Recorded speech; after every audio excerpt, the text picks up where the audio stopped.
May 5, 1945, 4:30 in the morning, Okinawa, Japan. Private First Class Desmond Doss kneels at the edge of a 400-foot cliff called the Maeda Escarpment, looking down at the battlefield below, where wounded American soldiers lie scattered among the dead.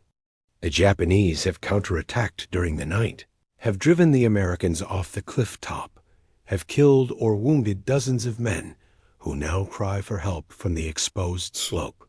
Every other soldier has retreated to safety, but Doss remains alone at the cliff edge with a rope, praying for strength, preparing to lower himself back into hell to save men who will die without his help. He's already exhausted from weeks of combat on Okinawa, hasn't slept in days, is running on faith and adrenaline and stubborn determination. He's a combat medic. His job is saving lives, but he's different from every other medic in the Army. He carries no weapon, no rifle, no pistol, not even a knife. He refuses to kill or even to carry instruments of killing. His religious faith as a Seventh-day Adventist forbids taking human life. His fellow soldiers mocked him during training, called him coward, beat him up, tried to get him kicked out of the Army. His commanding officers tried to discharge him as mentally unfit. But Doss insisted on serving, insisted he could help win the war without killing anyone. Now, on this May morning on Okinawa, Desmond Doss will prove them all wrong. He will spend the next 12 hours under constant enemy fire, lowering wounded men down the cliff one by one using a rope and a makeshift pulley system. He will save 75 lives in a single day, will refuse to leave the battlefield until every wounded man is evacuated. He will become the first conscientious objector to receive the Medal of Honor. His story will inspire millions. His faith and courage will demonstrate that you don't need to kill to be a hero in war. Desmond Doss is born February 7, 1919, in Lynchburg, Virginia. His family is poor. His father is a carpenter who struggles with alcoholism. His mother is devoutly religious and raises her children in the Seventh-day Adventist faith. The Adventist faith takes the Bible literally, including the commandment, "Thou shalt not kill." Young Desmond takes this commandment seriously, develops strong religious convictions that will define his entire life.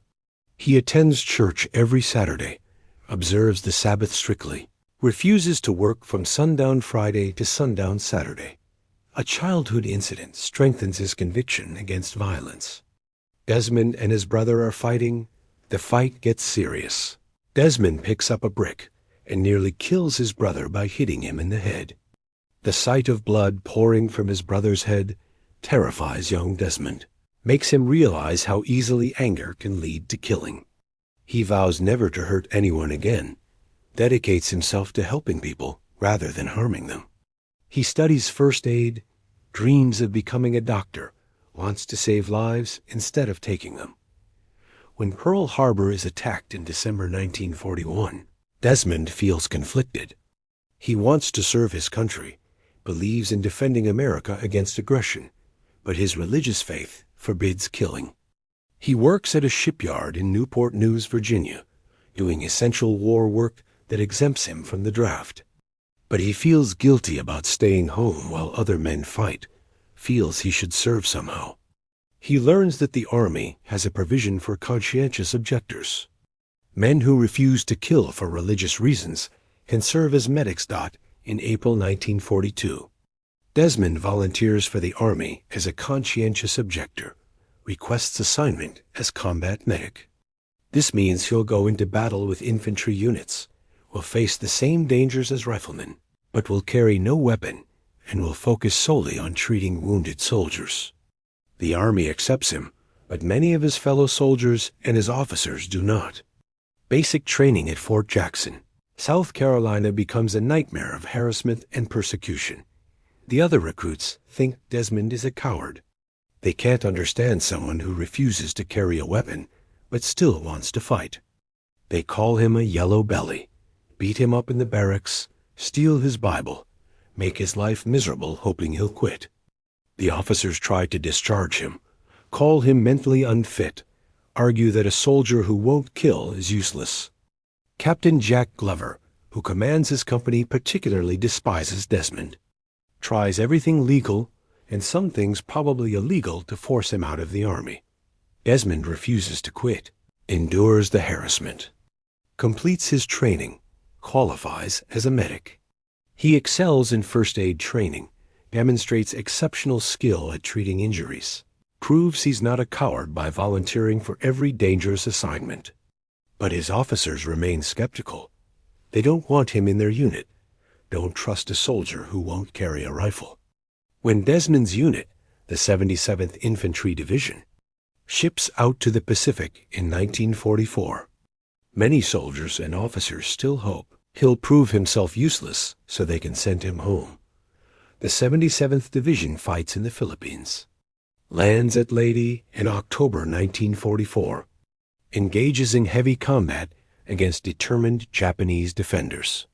This is Desmond's first exposure to real combat, the chaos and terror and violence, the wounded men screaming for medics, the constant danger from enemy fire.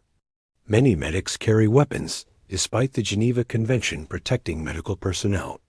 The Japanese on the Pacific Islands often target medics deliberately, ignoring international law about not shooting medical personnel. But Desmond refuses to carry a weapon even when facing an enemy that shoots medics. He goes into battle with only his medical supplies, his faith, and his courage. Under fire for the first time, he discovers he's not afraid in the way he expected.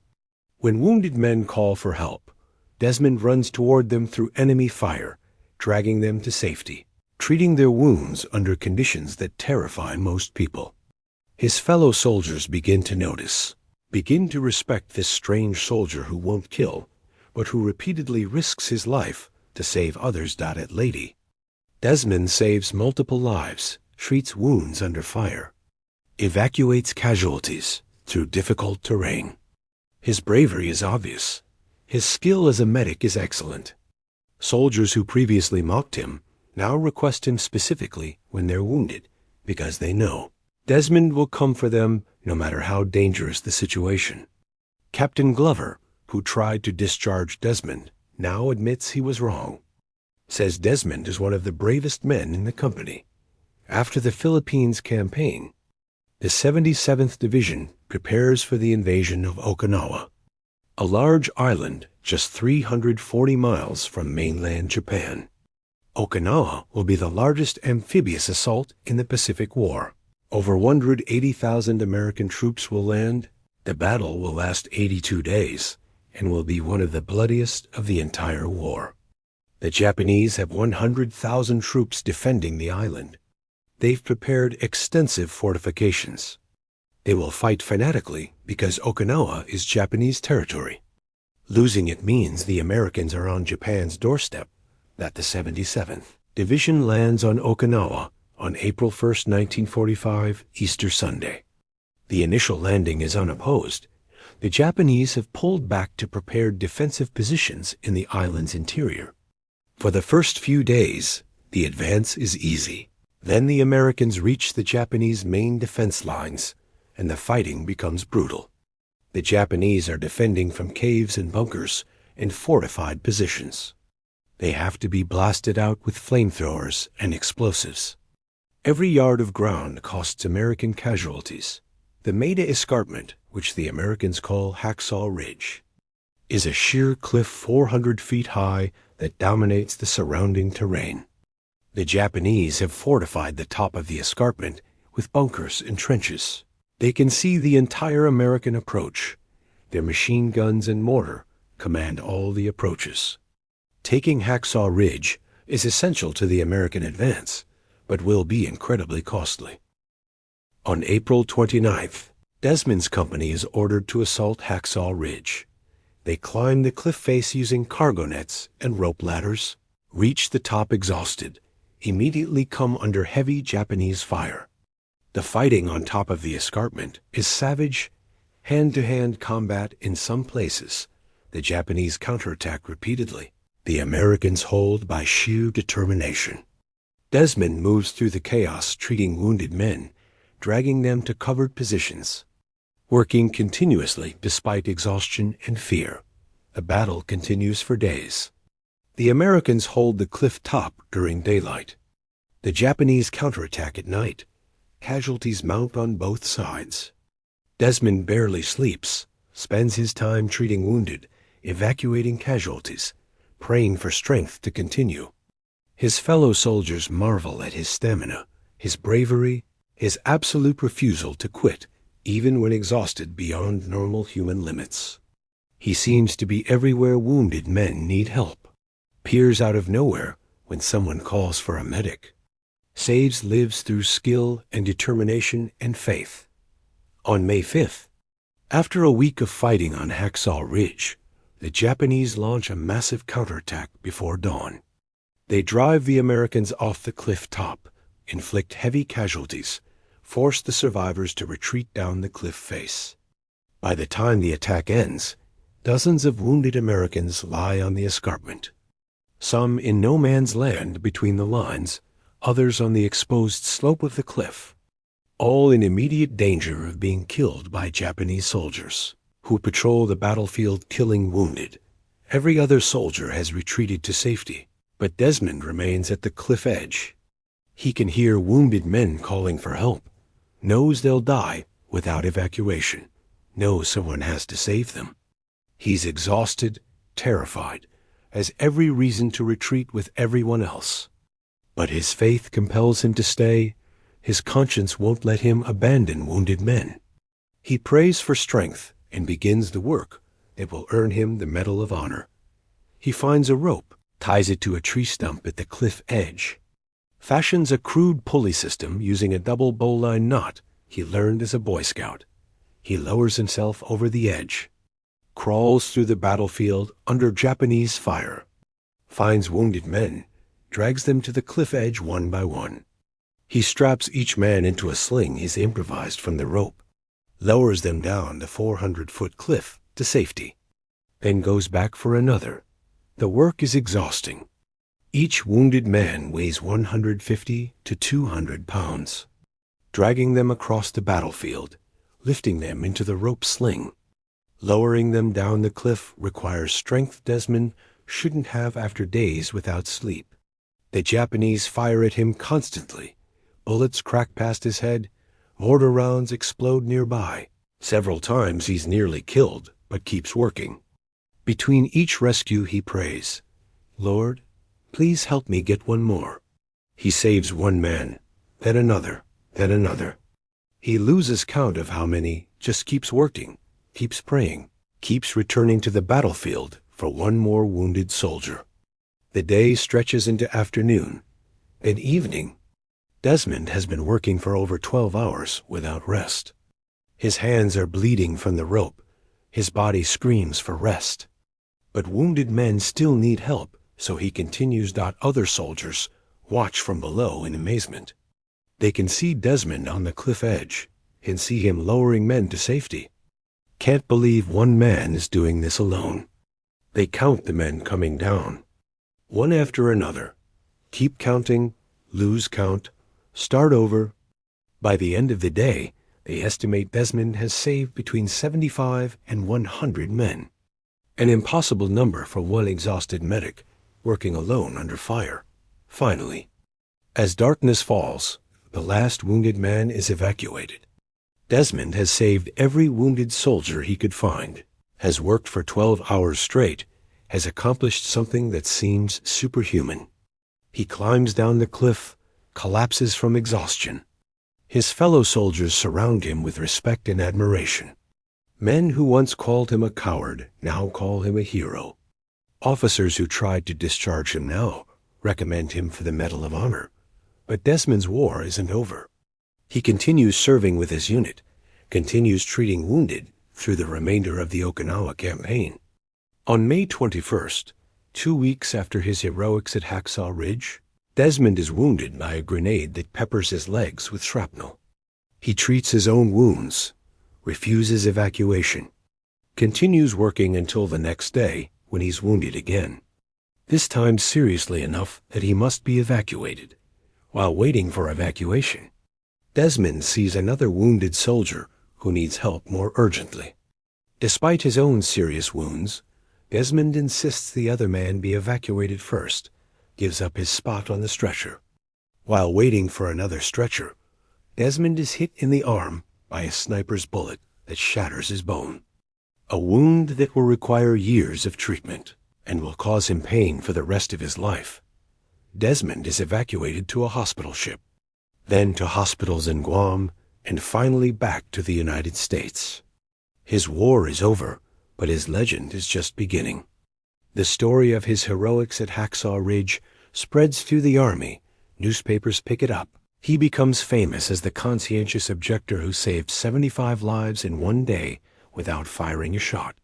The Army awards him the Bronze Star for his actions in the Philippines, then recommends him for the Medal of Honor for Hacksaw Ridge. On October 12, 1945, President Harry Truman presents Desmond Doss with the Medal of Honor at a White House ceremony.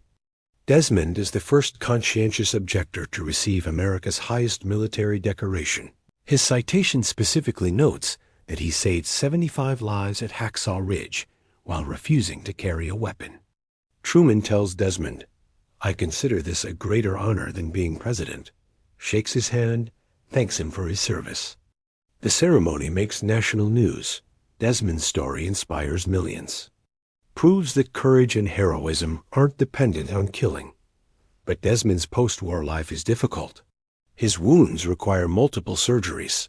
His shattered arm never fully heals. He loses a lung to tuberculosis contracted during his hospitalization. He suffers from hearing loss from artillery fire. His body is broken from his service. He returns to Virginia, marries Dorothy Scott, who he'd been engaged to before the war. They have one son. He works various jobs despite his disabilities. Lives quietly and humbly, never seeking attention or publicity for his wartime heroics. Desmond's faith sustains him through decades of pain and medical problems. He never questions whether his service was worth the cost, never regrets his decision to serve without killing, remains devout in his Seventh-day Adventist beliefs. He speaks occasionally at churches and schools, tells his story not to glorify himself, but to demonstrate that faith and courage can coexist with refusal to kill. That serving God and serving country aren't contradictory, even in wartime. Dorothy dies in 1991, after 47 years of marriage. Desmond is devastated, but eventually remarries. His second wife, Frances, helps care for him as his health deteriorates with age. In 2004, the Veterans Administration Medical Center in Richmond, Virginia is renamed the Desmond T. Doss Health Care Center in his honor, recognizing his service and his ongoing inspiration to military medical personnel who follow his example of selfless service. In 2016, director Mel Gibson releases the film Hacksaw Ridge, starring Andrew Garfield as Desmond Doss. The film brings Desmond's story to a new generation, earns 6 Academy Award nominations, and wins 2. The film takes some dramatic liberties, but captures the essential truth of Desmond's story. His faith, his courage, his refusal to compromise his principles, even when everyone told him he was wrong. The film's success means millions of people learn about Desmond's heroics 70 years after they occurred. But Desmond doesn't live to see the film's release. He dies on March 23, 2006, at age 87 at his home in Alabama. His funeral is held at the National Cemetery in Chattanooga, Tennessee. Military honors are rendered. Fellow veterans speak about his courage and faith. His Medal of Honor is displayed. His legacy as proof that one person's faith and courage can inspire millions is celebrated. He's buried next to Dorothy, his first wife. Together in death after years of separation. The lessons from Desmond Doss's story resonate beyond the specific context of World War II. His life demonstrates that conscience and courage aren't incompatible, that religious faith can coexist with military service, that heroism takes many forms and doesn't require killing enemies. In an age that often sees religious conviction as weakness or cowardice. Desmond proved that adhering to one's principles despite ridicule and persecution requires courage that equals or exceeds the courage required to kill. His story also challenges simplistic narratives about conscientious objectors. Many people dismiss COs as cowards who hide behind religious beliefs to avoid combat.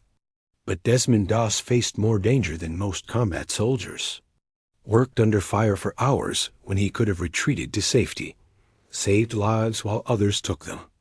Demonstrated that refusing to kill doesn't mean refusing to serve or refusing to face danger. The soldiers who fought alongside Desmond learned this lesson directly. Men who initially despised him came to revere him. Officers who tried to discharge him recommended him for the Medal of Honor. His fellow soldiers requested him specifically when wounded because they trusted him absolutely. His faith and actions changed minds and hearts. Proved through example that courage comes in many forms. That the bravest soldiers aren't always the ones with the most confirmed kills. Desmond's religious convictions were tested repeatedly during his service. He could have compromised many times, could have carried a weapon just to fit in, could have worked Saturdays when ordered despite his Sabbath observance, could have given up when the harassment became unbearable during basic training.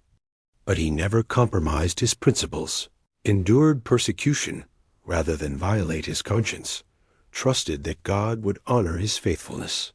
His stubbornness about his beliefs appeared foolish to many people at the time, but proved to be moral courage of the highest order. The physical courage required to do what Desmond did at Hacksaw Ridge staggers the imagination. Lowering himself over a cliff into a battlefield where Japanese soldiers were actively killing wounded Americans. Working for 12 hours under constant fire. Saving 75 men when one rescue would have been heroic. Refusing to quit until every wounded man was evacuated. Most soldiers who earn the Medal of Honor perform one extraordinary act of courage in a brief period. Desmond sustained extraordinary courage for 12 hours. Each rescue requiring him to expose himself to fire. Each trip across the battlefield risking death. The prayer, "Lord, please help me get one more," that Desmond repeated throughout that day, encapsulates his faith-driven determination. He wasn't trying to be a hero or earn medals, or prove anything except his faithfulness to God's command to help others. Each wounded man represented a soul worth saving. A life worth risking his own life to preserve. He literally valued others' lives more than his own. The ultimate demonstration of selfless service. The medical skill Desmond demonstrated throughout his service deserves recognition beyond his courage.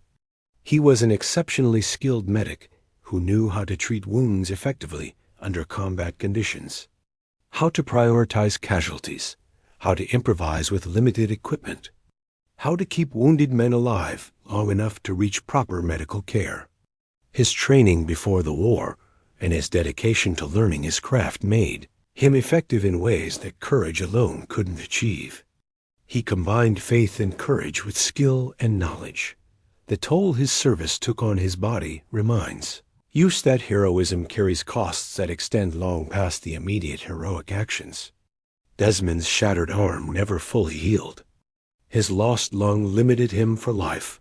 His hearing damage affected him daily. His body carried the scars of his service until his death. The Medal of Honor and public acclaim couldn't restore his health or eliminate his pain. The price of his heroism was decades of physical suffering. Yet he never complained or suggested his service wasn't worth the cost. The relationship between Desmond and the soldiers who initially persecuted him provides powerful lesson about prejudice and redemption. The men who beat him up in basic training, who called him coward, who tried to drive him out of the army, later came to respect and admire him when his actions proved them wrong. This transformation didn't happen because Desmond compromised his principles or became like them. It happened because he remained true to himself while demonstrating through actions that their initial judgment was based on. misunderstanding. Captain Glover, who fought hardest to discharge. Desmond became one of his greatest admirers. Later said that Desmond was the bravest soldier he ever commanded. This kind of complete reversal of opinion demonstrates that people can change their minds when confronted with evidence that contradicts their prejudices. The soldiers who fought alongside Desmond, after initially despising him, learned humility and learned to respect beliefs different from their own.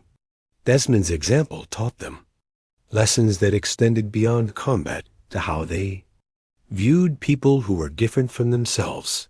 The conscientious objector status that Desmond claimed wasn't easy path to avoid combat, as his story proves. Kas who served as combat medics faced all the dangers of combat infantrymen without the ability to defend themselves with weapons. They were arguably in more danger than armed soldiers because they couldn't return fire when attacked. The stereotype of COs as cowards, hiding from combat, is demolished by Desmond's story and by the stories of other co-medics who served with similar courage. Religious faith that motivated Desmond wasn't generic spirituality or philosophical pacifism. It was specific biblical conviction that the commandment, "Thou shalt not kill," applied literally and absolutely. That taking human life violated God's law, regardless of circumstances or justifications. This literalist interpretation of Scripture isn't universally shared even among Christians. Many theologians and believers distinguish between murder and killing in war. But Desmond's Seventh-day Adventist faith taught him that all killing was wrong, and he accepted that teaching absolutely. The question of whether Desmond's position was logically consistent remains debatable. He refused to kill, but supported the war effort, worked to save American soldiers who would return to combat and kill more Japanese. His medical service enabled the American military to continue fighting. Some absolute pacifists argue that any participation in war effort violates pacifist principles. But Desmond drew the line at personally taking life. He would help save lives, but wouldn't take them. This distinction was meaningful to him, even if others found it inconsistent. The Japanese soldiers who fired at Desmond during his rescues at Hacksaw Ridge were doing their duty as they understood it, defending their country against invasion, trying to kill enemy soldiers. They had no way of knowing that this particular American soldier refused to kill and was trying to save lives. From their perspective, Desmond was enemy combatant who should be killed. The fact that he carried no weapon made no difference. To soldiers who couldn't see that detail from distance and who wouldn't have cared if they could see it. The 75 men Desmond saved went on to live lives that extended his impact exponentially. They returned to families, raised children, contributed to society, all because one conscientious objector refused to leave them to die. The ripple effects of Desmond's actions on that single day extend through generations. The descendants of those 75 men number in the hundreds or thousands now. Entire family trees that wouldn't exist if Desmond had retreated with everyone else. The recognition Desmond received during his lifetime was extensive, but he remained humble, never sought publicity, always deflected credit to God rather than accepting it himself, lived quietly despite being one of World War II's most decorated heroes. His humility was genuine product of his faith. He believed he'd simply done his duty as God required. That saving lives was obligation, not exceptional virtue. That praise should go to God who gave him strength rather than to himself for using that strength. The legacy Desmond leaves extends beyond military contexts to broader questions about conscience and conviction, about maintaining principles under pressure, about proving doubters wrong through actions rather than arguments, about courage taking many forms. His story inspires not just soldiers and medics, but anyone who faces pressure to compromise their beliefs, anyone who faces ridicule for standing on principle, anyone who wonders whether faith can survive collision with harsh realities. Remember, Desmond Doss not as plaster saint, but as real person who felt fear and exhaustion and pain, who struggled with doubt and difficulty, who wasn't superhuman, but who trusted God for strength beyond his natural capacity.